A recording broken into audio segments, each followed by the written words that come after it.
Hundreds of thousands of containers go through the Port of Savannah every month. Sometimes those containers and their contents are left abandoned.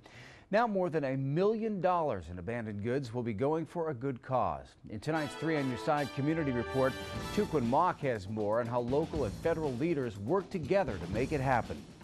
These boxes, part of 5 containers full of merchandise that entered the Port of Savannah and were left sitting in a warehouse after the company filed for bankruptcy.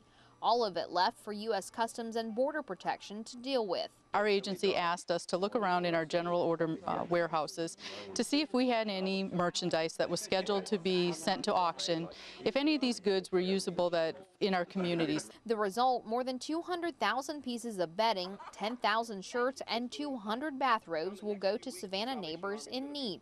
Because law forbids U.S. Customs from donating directly, the city stepped in to take possession. It could have sat out in the, in the weather, and just gone away. But they wanted to make sure that the people of the community could use it. And of course, we don't say no. The city and U.S. Customs announced the $1.1 million donation Monday at Savannah Warehouse Services, which is waiving storage fees on the items. It's almost like Christmas all over again. The Salvation Army will coordinate distribution, a big undertaking. There's a mix of gratitude and also just being overwhelmed at the sheer magnitude of what we're receiving. But they say the work is well worth it to help families who need help. When you look at some of the things that were donated, this will really raise the quality of life for the people living in our city who just need a hand up. tmach, WSAV News 3.